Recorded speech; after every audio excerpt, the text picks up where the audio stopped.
Lucas, capítulo 18, versículo 18, um trecho bem conhecido, e eu creio que Deus vai falar no teu coração esta noite. O subtítulo diz: o jovem rico. Todos encontraram, meus irmãos? Amém?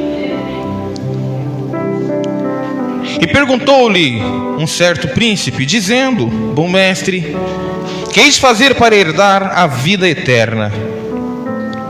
Jesus lhe disse: por que me chamas de bom? Ninguém é bom senão um, que é Deus. Sabes os mandamentos? Não adulterarás, não matarás, não furtarás, não dirás falso testemunho, honra teu pai e tua mãe. Disse ele: todas essas coisas tenho observado desde a minha mocidade. Quando Jesus ouviu isso, disse-lhe: ainda te falta uma coisa. Vende tudo que tens, reparte-o pelos pobres, e terás um tesouro no céu. Depois vem e segue-me. Mas ouvindo ele isto, ficou muito triste, porque era muito rico. E vendo Jesus que lhe ficara muito triste, disse: quão dificilmente entrarão no reino de Deus os que têm tanta riqueza. Porque é mais fácil entrar um camelo pelo fundo de uma agulha do que entrar um rico no reino de Deus. E os que ouviram isso disseram: logo, quem pode salvar-se? Mas ele respondeu: as coisas que são impossíveis para os homens são possíveis para Deus. E disse-lhe Pedro: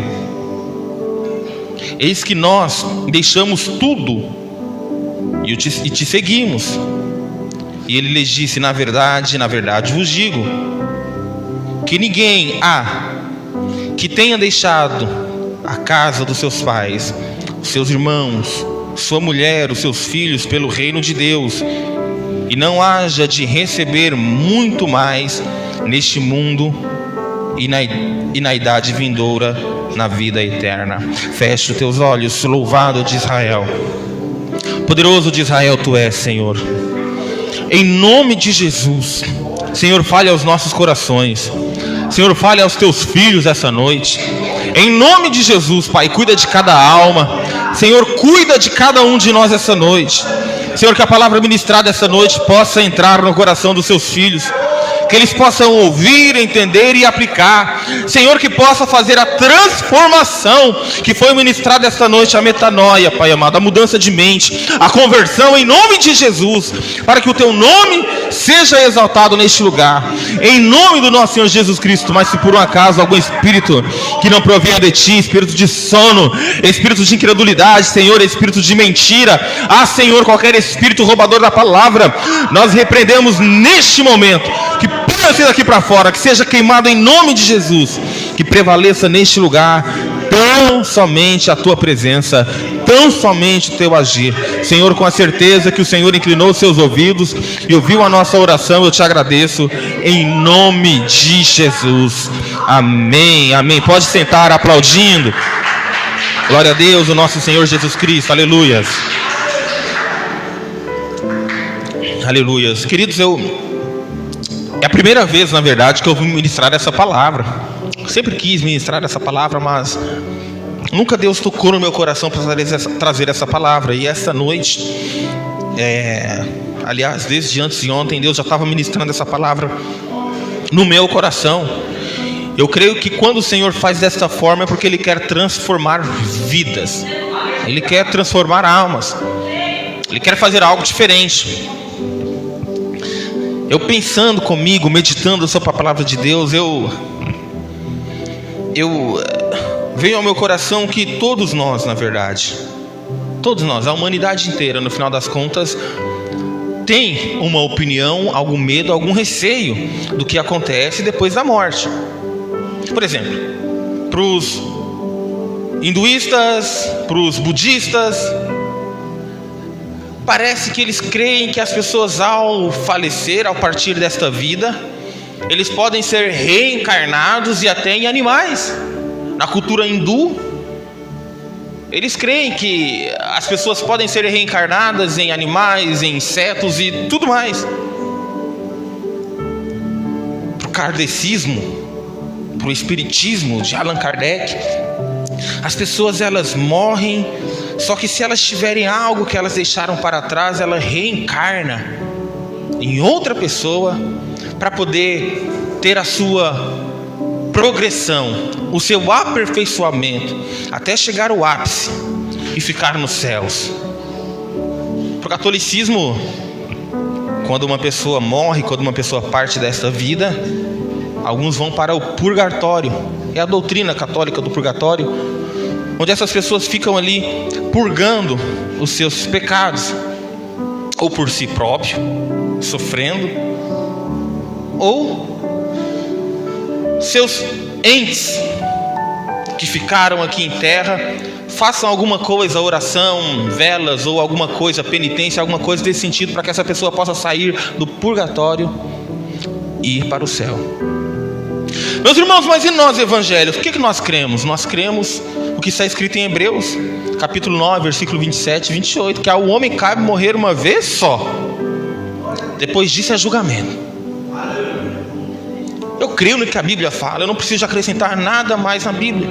Quando nós partirmos deste mundo, quando nós partirmos desta vida, vai vir o julgamento, e aquele que dormiu em Cristo, ressuscita em Cristo. Aquele que dormiu sem Cristo, ressuscita sem Cristo.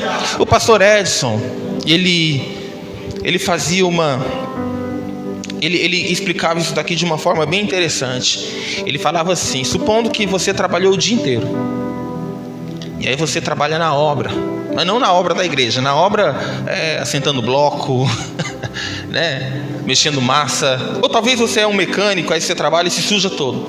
Aí você chega em casa cansado, e aí você diz bem assim: olha, hoje eu não vou tomar banho, hoje eu não vou me limpar, eu vou dormir assim mesmo, não vou me limpar. A questão é, quando você acordar, se você dormir sujo, você vai estar sujo ou vai estar limpo? Vai estar sujo. Mas se você se limpar ao deitar, quando você acordar, você vai estar limpo. O que o pastor Edson queria ensinar para a igreja nesta época?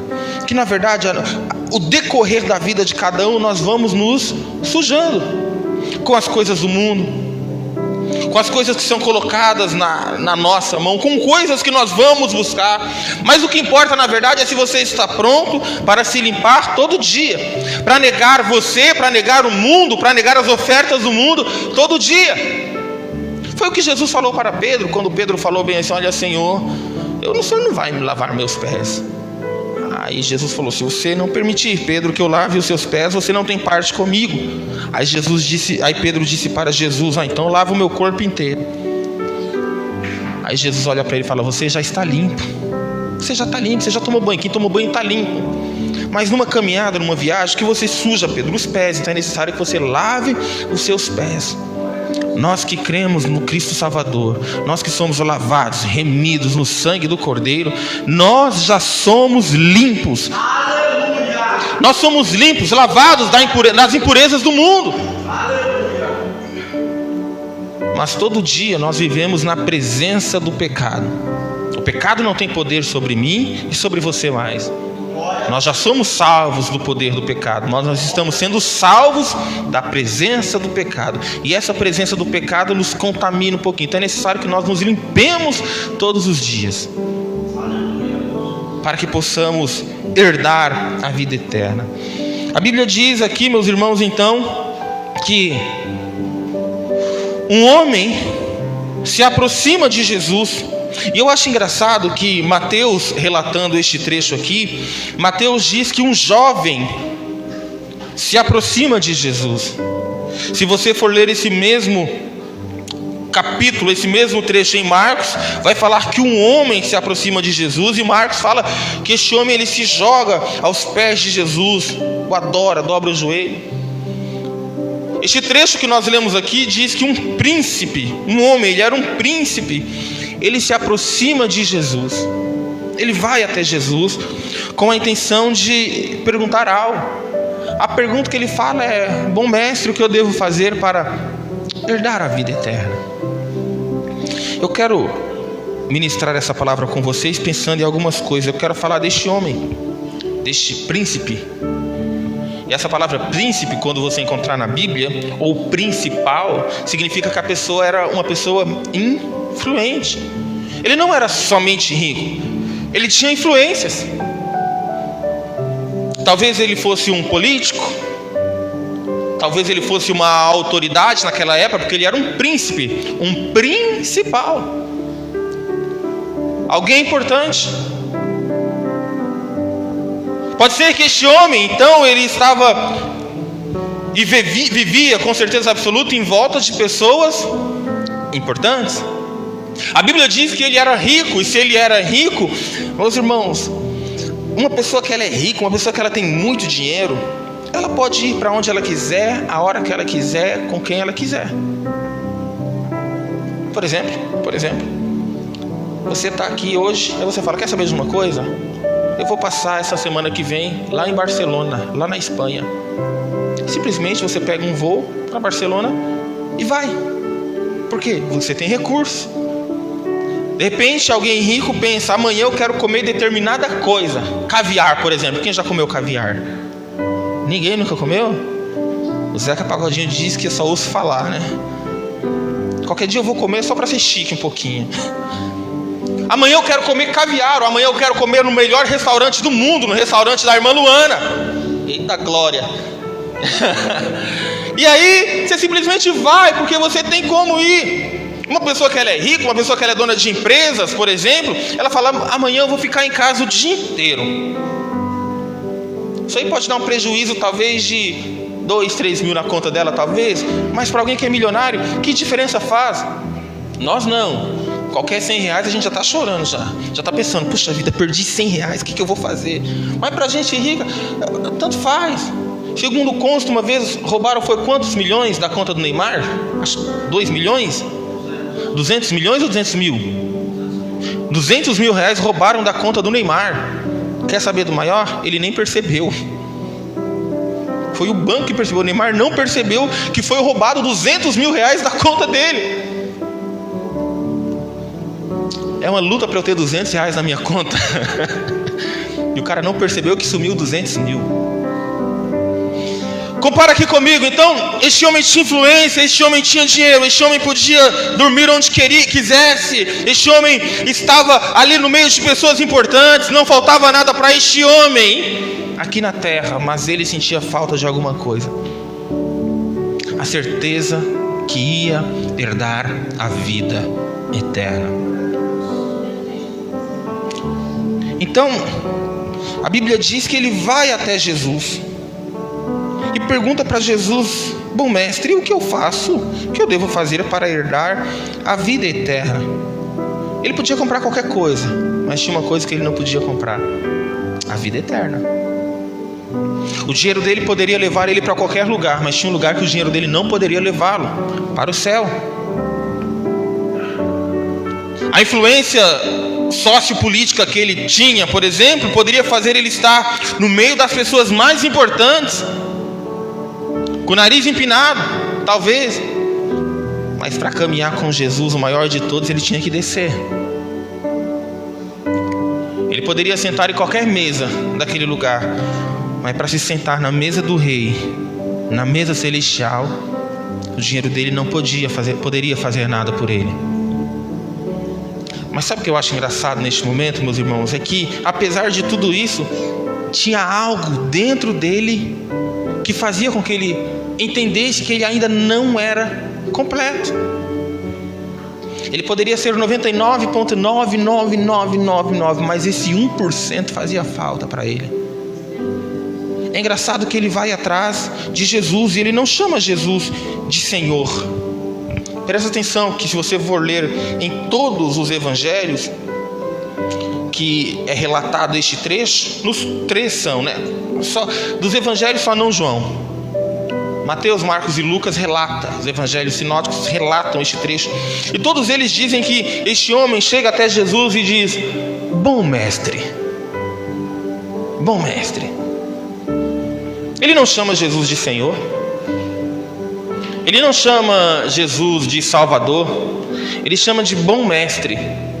Como se ele fosse atrás de Jesus simplesmente para obter uma informação, qual o passo que seria para ele adquirir algo. Como se ele fosse atrás de um especialista tão somente para receber a melhor informação para chegar ao seu objetivo. E Jesus, meus irmãos, ele pega um caibro e dá nas duas pernas daquele jovem. Tá. Primeira coisa, por que você me chama de bom, hein? Se bom é só Deus. É engraçado que se este homem chegasse e falasse: Jesus, o Senhor é bom porque o Senhor é Deus, Jesus diria: você está certo. Porque foi a declaração que Pedro disse: tu és o Cristo, o Filho do Deus vivo. E Jesus responde para ele: bem-aventurado tu és, Simão Barjonas, porque não foi carne e sangue quem te revelaram, mas sim meu Pai que está no céu. Então Jesus fala para ele o seguinte: você sabe, mas não sabe. Você me conhece, mas não me conhece. É o que eu falo muitas vezes das pessoas que vão atrás de um Jesus só para resolver problemas momentâneos, problemas pontuais. Quer resolver aquele problema e não quer compromisso com Cristo. E Jesus fala para ele: por que você me chama de bom? Sabe o que Jesus está falando? Você está pronto para me reconhecer como Deus? Você está pronto para me reconhecer como Salvador? É isso que Jesus está falando para ele. Por que você me chama de bom? Se bom é só Deus. Jesus está indagando, está tentando ensinar para ele: me reconheça como Deus, me reconheça como seu Senhor, me reconheça como seu Salvador. Porém essa investida aparentemente não dá certo. Então Jesus chama a atenção dele e diz o seguinte: sabes os mandamentos? E aí Jesus começa a citar: não adulterarás, não matarás, não furtarás, não dirás falso testemunho, honra teu pai e tua mãe. Jesus começa a recitar os mandamentos para ele. Eu imagino nesse momento, meus irmãos, que este jovem, ele sufa o peito, fala: eu nunca traí minha esposa, eu nunca menti, nunca levantei falso testemunho, eu nunca menti, eu sempre honrei meu pai e minha mãe desde criança, eu sempre fiz tudo o que era corretinho. Quando ele responde isso, Jesus diz para ele: te falta uma coisa. Presta atenção nisso aqui, meus irmãos, versículo 22. Vende tudo quanto tens. Presta atenção, por favor. Vende o que? A metade? Vende 90%? Vende 99%? Ele diz: vende tudo quanto tens, reparte-o aos pobres. Talvez na sua tradução está escrito: entregue ou dê aos pobres, e terás um tesouro no céu. Ou seja, a atitude que você tem de desfazer das coisas do mundo para um bem maior, para ajudar pessoas que precisam, vai te dar um tesouro, uma coroa no céu. Só que o que Jesus vai falar na sequência é o que vai dar a salvação. Depois vem e segue-me. Meus irmãos, eu posso vender tudo que eu tenho. Paulo fala em 1 Coríntios capítulo 13. Se eu vender tudo que eu tenho e entregar aos pobres, sem amor, de nada servirá. A questão aqui não é somente ele vender tudo que tem e entregar aos pobres. A questão é quem ele vai seguir depois. A questão é se ele vai caminhar com Jesus. A questão é se ele vai entregar a vida realmente para Jesus. Jesus, meus irmãos, ele fez mais ou menos parecido com Pedro. Inclusive Pedro vai falar sobre isso no final, daqui para frente, daqui a pouco. Quando Jesus encontra com Pedro, ele entra no barco de Pedro, prega a palavra, e depois fala para Pedro o seguinte: vamos para o mar alto e lançai as vossas redes para pescar. Eu quero que você preste atenção, meus irmãos, na semelhança desses versículos. Lançai as vossas redes para pescar em mar alto. Aí Pedro olha para Cristo e diz: mestre, Nós temos pescado a noite toda e nada apanhamos, mas sobre a tua palavra eu lançarei a rede. Presta atenção, está registrado isso em Lucas 5 também. Ele chama primeiro Jesus de mestre, e este homem chama de mestre. Depois que ele lança a rede, enche o barco, quase afunda, as redes rompiam. Pedro olha para Jesus, agora não chama de mestre, ele fala: Senhor, aparta-te de mim, porque eu sou homem pecador. Vocês estão entendendo, meus irmãos? Pedro chama primeiro de mestre, reconhecendo que Jesus tinha de repente uma certa sabedoria. Na segunda vez ele fala: Senhor, aparta-te de mim, porque eu sou homem pecador. O que é que isso significa, meus irmãos? Quando a gente reconhece quem é Jesus de verdade, algumas coisas mudam dentro da gente. Quanto mais nós aproximamos de Jesus, mais dependente dele nós nos tornamos. Quanto mais nós nos aproximamos de Jesus, mais pecadores nós percebemos que somos. Qualquer pessoa que não percebe as falhas, qualquer pessoa que não percebe o pecado dentro dela, qualquer pessoa que se julga maioral, eu tenho certeza de uma coisa: essa pessoa está longe de Cristo, não reconhece Cristo. Porque se você se aproximar de Cristo, não saber exatamente quem Ele é, porque muita gente sabe quem Ele é, sabe quem é Cristo, sabe que Ele vai voltar, mas não se aproxima, mas não quer compromisso com Ele. Aí, como é que faz? Mas Pedro reconhece ali: Senhor, aparta-te de mim, porque sou homem pecador. Sabe o que Pedro está falando? Eu não mereço andar com o Senhor. Sabe? Não olha para mim não, Jesus, porque se olhar para mim só vai ver pecado. Pedro olha para Jesus e diga: não temas, que a partir de hoje eu farei de você pescador do quê? De homens. Olha a semelhança, meus irmãos. Este homem aqui, Jesus fala: vende tudo que tem, deixa para lá, depois vem e segue. Vende tudo que eu tenho, distribui para os pobres, depois vem e segue. E a Bíblia diz que depois que Jesus fala isso para Pedro, eles puxam o barco para a beirada, Pedro deixa tudo lá. O que ele faz em seguida? Vai atrás de Jesus. Ele segue Jesus, sem Jesus falar nada. Jesus não insistiu para ele: não, vem Pedro, olha, você é tão importante para mim, não. Segue-me. E ele não pensou duas vezes e foi atrás de Jesus. E a Bíblia continua falando, meus irmãos, confere comigo no versículo 23. Ouvindo isso, presta atenção na jogada que a Bíblia dá aqui, ó. Ele ficou muito triste. Qual foi o motivo dele ficar muito triste? Não está escrito isso porque ele era rico? Porque ele era muito rico. Ele ficou muito triste porque ele era muito rico. É gente que coloca coisas do mundo acima de Deus, no lugar de Jesus. A tristeza dele foi grande porque o dinheiro dele era grande.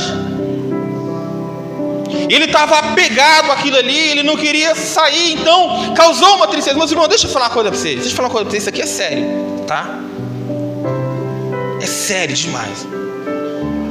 Se Deus te chamar e falar para você largar alguma coisa que para você sempre foi importante, sempre foi o maioral para você, sempre foi o seu Deus, e aquilo ali for te deixar muito triste, vai para Jesus com tristeza mesmo, mas vai para Ele.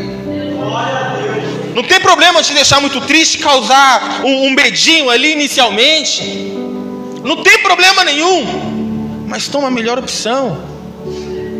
Vai muito triste mesmo, não tem problema. A Bíblia diz que ele ficou muito triste porque era muito rico. Isso daí nos 3 evangelhos está escrevendo exatamente dessa forma, que o motivo foi esse: muito triste porque era muito rico. A questão é que este homem não sabia, talvez pelo menos agora, a Bíblia não vai falar. Alguns dizem que ele foi Marcos, escreveu o Evangelho de Marcos. Alguns dizem, não dá para provar isso daí. Sobrinho de Barnabé. Alguns dizem isso, não dá para provar. Mas a questão aqui é, meus irmãos, que neste momento, se ele reconhecesse quem é Jesus, este chamado não traria muita tristeza, traria muita alegria. Está entendendo isso? Quem está entendendo, diga amém. É claro que existem coisas que Jesus fala para mim, e de repente Jesus fala para você, que você não entende exatamente como que as coisas vão se desdobrar. Mas se é Jesus que está falando, é Jesus que está chamando, meus irmãos, tenha alegria no teu coração. Se você conhecer o Jesus verdadeiro, tenha alegria no teu coração. Mas se você não conhecer e saber que é Ele que está falando contigo, vai com tristeza, vai chorando, vai. Este homem, ele fica muito triste, porque era muito rico. Vendo Jesus, que ele ficara triste, disse, olha o que Jesus vai falar: quão dificilmente entrarão no reino de Deus os que têm riquezas. Presta atenção, isso daí é meio distorcido muitas vezes. Alguns dizem que Jesus disse que é impossível um rico entrar no reino de Deus. Não foi isso que ele falou. Ele falou quão difícil é. Eu vendo há um tempo atrás o pastor Rodrigo Silva falando sobre isso. Era o Rodrigo Silva? Acho que sim. Falando sobre isso. Ele disse o seguinte, que há um certo privilégio em ser pobre, sabia? Porque pobre não tem nada para perder. Se você abre uma igreja, por exemplo, num lugar onde só tem pessoas intelectuais, pessoas inteligentes, pessoas cultas, pessoas ricas, a única coisa que você vai poder falar para essa pessoa é realmente da salvação de Cristo. Se você vier para Cristo, Jesus vai mudar a tua vida. Você gastava dinheiro com qualquer coisa, você não vai gastar mais, você vai ser uma pessoa próspera, não vai faltar nada na tua casa. O cara é daqueles caras que abre a geladeira, sabe aquelas pessoas que tem geladeira de 2 portas assim, ó? Nem meu guarda-roupa tem 2 portas, é uma porta só. A geladeira dos camaradas abre de um lado, abre de outro. Aquela geladeira que, sabe, Edu, igual a sua lá, que você na porta assim, você escolhe a temperatura da água. A do Edu é assim, rapaz. Sabe? Aí você vai falar, sua geladeira vai estar cheia. Ele, mas seus filhos vão estar em bom colégio.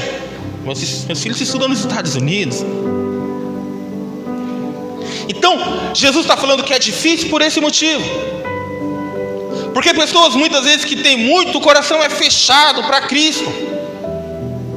Agora as pessoas muitas vezes que querem uma transformação, que estão largados, que estão perdidos, eles vêm para Cristo buscar tudo que Cristo pode oferecer e se entrega totalmente a Cristo. Meus irmãos, você veio desse jeito, dá glória a Deus. Glória a Deus. Aleluia. Porque se você não tem nada, escuta isso, se você não tem nada na tua vida, Cristo é tudo para você. Mas aqueles que têm muito, ficam dividindo espaço com Cristo. Na vida de Cristo Ele não divide espaço com ninguém, entenda isso.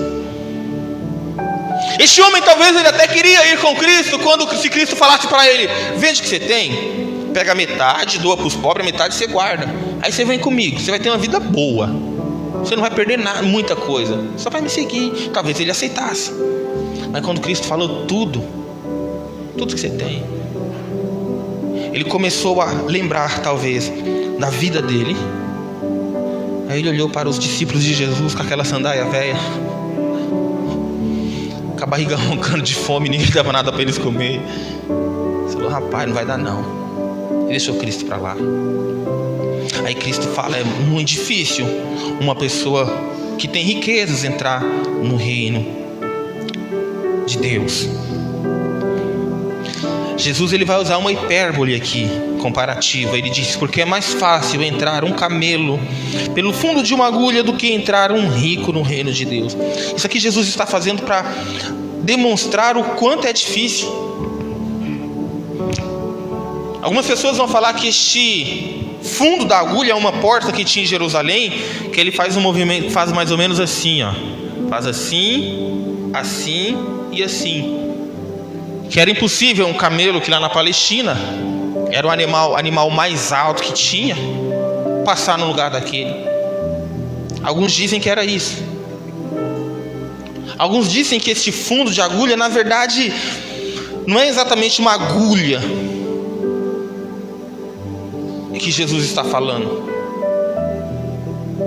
Ou esse camelo também não é exatamente um camelo, que era uma palavra também usada para indicar uma corda que os pescadores usavam para fazer as suas redes, que é a palavra hebraica para gamia. E aí dizem que na tradução eles acabaram mudando ali, e aí Jesus está falando, é muito mais fácil uma gamia entrar no buraco de uma agulha, porque assim, o buraco de uma agulha, e dependendo da agulha que eles usavam para tecer, até era um tamanho legal, só que as cordas eram grossas, e para uma gamia ou uma corda de embarcação entrar no buraco de uma agulha, tinha que desfazer, tinha que separar, tinha que desmontar a corda para pregar só uma parte e passar no buraco do fundo de uma agulha. Alguns dizem que era isso, mas quer saber a minha opinião? Jesus está falando realmente de um camelo animal.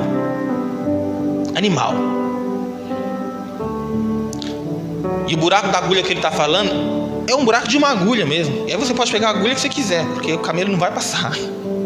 Ah, mas é uma agulha de tapeceiro. Entrega com um camelo, vê se ele passa. Não vai passar. Mas é uma agulha de costureira. Não vai passar. Mas é uma agulha de rede. Não vai passar do mesmo jeito. Não tem como. Na minha opinião, Jesus estava falando exatamente de camelo e exatamente de agulha. Tanto é fato que, se você for perceber, os discípulos ouvindo isso, diz o versículo 26, eles perguntaram: logo, quem pode se salvar? Ou seja, os discípulos entenderam. Jesus estava falando de uma coisa que era, entre aspas, impossível. Os discípulos entenderam o que Jesus estava falando. E Jesus, ouvindo o que os discípulos disseram, Jesus vai falar para os discípulos, respondeu: as coisas que são impossíveis aos homens são possíveis para Deus. Sabe o que Jesus está falando, meus irmãos? Se Jesus quiser, um camelo em cima do outro assim, passa dentro de um buraco de uma agulha. Ele está falando isso. Ele está falando com uma manada de elefante. Se Deus mandar, vai passar por um buraco de agulha. Ou ele vai transformar os elefantes em minúsculos, ou vai transformar o buraco de agulha, mas vai passar, se Jesus quiser. Ele está falando que as coisas que são impossíveis, porque você olha para aquele jovem, mandou ele fazer um monte de coisa. Olha, você tem guardado tudo isso? Ele falou: eu tenho guardado, eu tenho feito tudo isso. Mas você está disposto a viver para mim? Você está disposto a largar tudo isso que você conquistou para viver, fazendo a obra, a caminhar comigo? Ele não estava pronto. Nesse sentido, a teologia aqui dos discípulos estão correta. Dessa forma, quem pode se salvar? A teologia deles está correta, está falando: é impossível alguém se salvar, porque nós não nos salvamos. Percebeu? Os discípulos estavam corretos. Nós não nos salvamos, nós somos nós somos salvos. Você não consegue se salvar, você nunca vai conseguir se salvar. Que a Bíblia diz que se nós cumprirmos todos os mandamentos e não cumprirmos um somente, nós nos tornamos infratores de todos os outros, de maneira que nenhum de nós pode se salvar. Nós somos salvos por Cristo. Jesus está falando que para me salvar e para te salvar, Ele é capaz de fazer algo impossível. Você já olhou para pessoas assim, ou de repente alguém já olhou para você e deu prazo de validade para você e falou: ó, você não tem jeito, você vai morrer. É impossível você se salvar, é impossível você tomar jeito na tua vida, é impossível isso, é impossível aquilo. Não importa, na verdade, o que as pessoas falam, porque a Bíblia já diz aqui: o que é impossível para o homem é possível para Deus. Se Deus pega o Denner e fala bem assim: ó, Denner, você estava aqui, e esse caminho que você estava seguindo, Denner, não era bom, mas eu quero você aqui. De repente os amigos do mundo vão falar: por quê? Simplesmente porque Deus escolheu. Foi assim que ele fez comigo, foi assim que ele fez com um monte de gente. Quem olhava naquela rua ali onde é que a gente morava, né, Jaqueline? Onde é que a Jaqueline mora até hoje? Como é que era antigamente? Poucos se salvaram. Para o mundo, para o homem, impossível. Possível para Deus. Aí eu quero que você preste atenção aqui então. Confere comigo, eu quero ver com vocês o versículo 27. Mas ele respondeu: as coisas que são impossíveis para os homens são possíveis para Deus. E disse Pedro: eis que nós deixamos tudo e te seguimos. Pedro está lembrando exatamente daquilo que eu te falei, que Pedro tinha tudo. E Pedro, ele era um homem bom. Sabe, Isabela, Pedro era um homem bom. Ele orou para Jesus curar a sogra dele. Você faria isso? Olha.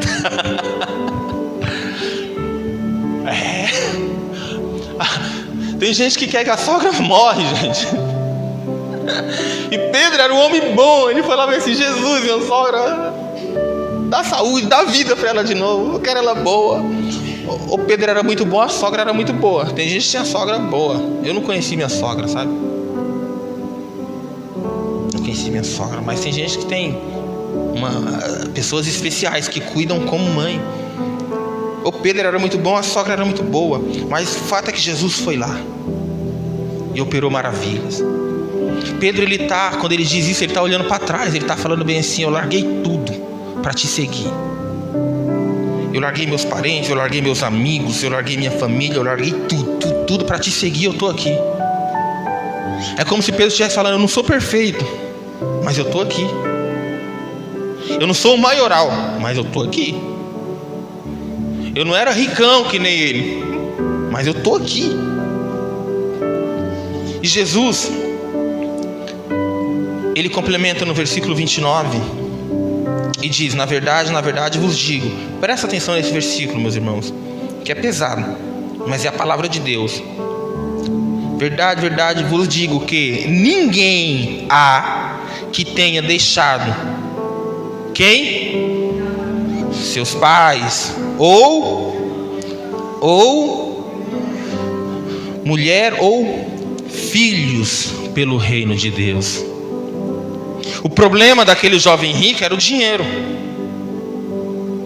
O dinheiro era o Deus dele. Mas tem gente que tem os filhos como Deus.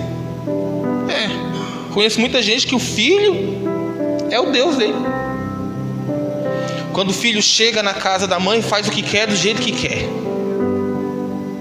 Desvirtua a família inteira, muitas vezes. Ah, mas é meu filho, pastor, faz muito tempo que eu não vejo. Ele mora não sei aonde, agora ele veio para minha casa, ele pode fazer o que ele quiser na minha casa. Mas, irmão, não cai nessa não, tá? Você não perde a salvação por conta de ninguém, não. Fala: filhão, olha, eu te amo, você é tudo na minha vida, aqui na terra. Te amo demais, filho único. Mas na minha casa, quem manda nem sou eu, quem manda é o Espírito Santo de Deus. Entre você na minha casa e o Espírito Santo, eu prefiro o Espírito Santo, você rala. É isso que Jesus está falando. Não está falando para você pegar e esculhambar e se separar de mãe, de pai, não é isso não. Ele está falando que aquilo que vai te fazer errar, aquilo que vai te fazer pecar, você tem que tomar uma escolha. Você tem que ter uma escolha. Está falando para separar de casamento, não é isso não, porque Paulo até orienta lá em 1 Coríntios capítulo 7, se você é casado com uma pessoa que é descrente, e esse daí está pronto a viver contigo, fica com essa pessoa, não separa não, porque a mulher crente santifica o marido, que é descrente, e quando é ao contrário, ele diz, porque o marido crente santifica a mulher que é descrente, então não separa, viva junto. Só que não permita que ele seja o teu Deus. Não permita que ela seja a tua deusa. Entre seu marido e Jesus, escolha Jesus, porque foi por ele, foi por você que ele morreu assim, ó, igual o pastor falou. Não foi marido, não foi irmão, não foi pai, não foi mãe. Quer um exemplo, meus irmãos? Na minha festa de aniversário, depois de convertido, graças a Deus, minha festa de aniversário sempre foi um culto. E quando eu convido as pessoas, eu já aviso: vai ter um culto. Tem gente que não vai porque é um culto. O que uma pessoa faria para atrair os amigos? Eu quero meus amigos comigo. Não vamos fazer um culto não. Vamos tocar funk, vamos tocar pagode. Misericórdia, falou certo, misericórdia.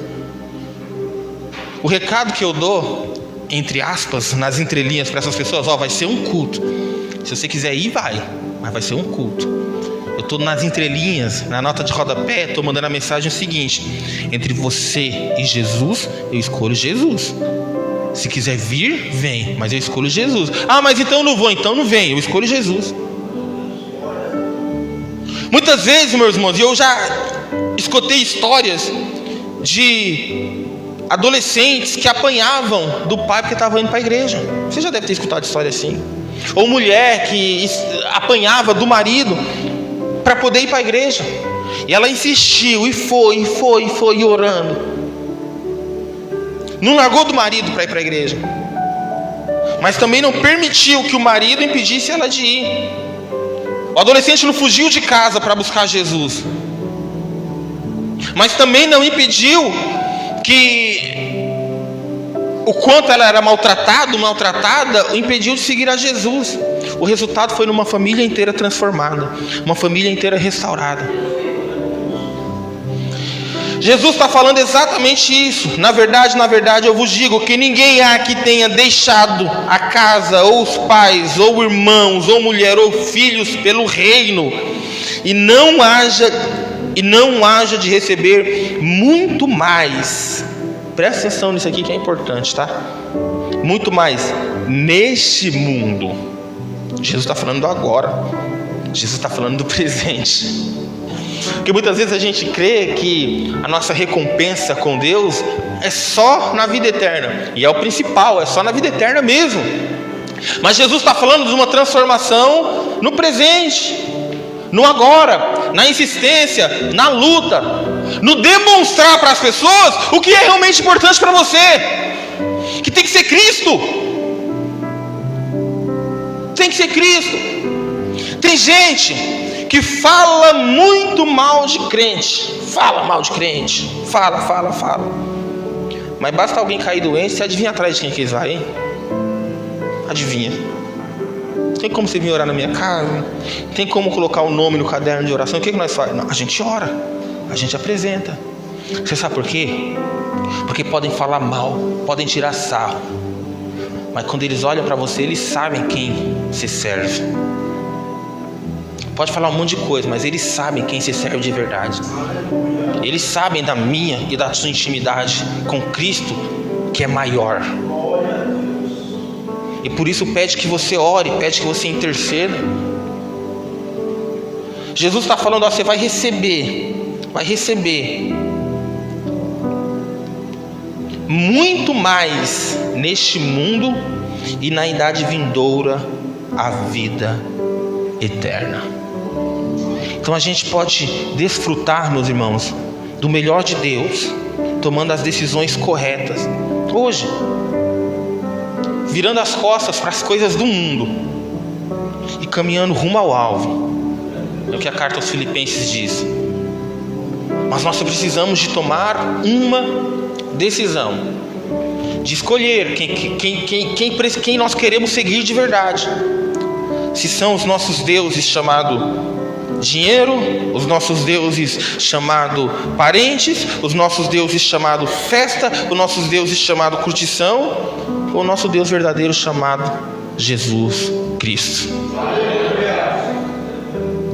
É uma questão só de decisão. Pedro, ele largou tudo e seguiu Jesus. Foi o grande líder da igreja primitiva. Atos dos Apóstolos, até o capítulo qual, Eric? Fala sobre Pedro. Te peguei, hein?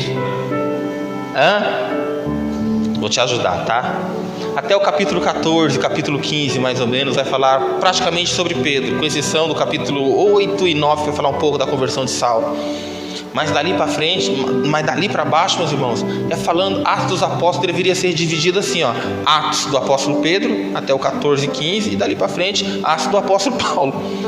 pelo poder do Espírito Santo, porque ficou dividido assim. Por quê? Porque ele tomou uma decisão. Eu quero te convidar a pensar esta noite justamente sobre isso. Quer viver grandes maravilhas com Cristo aqui na terra? Seja pronto para fazer grandes coisas.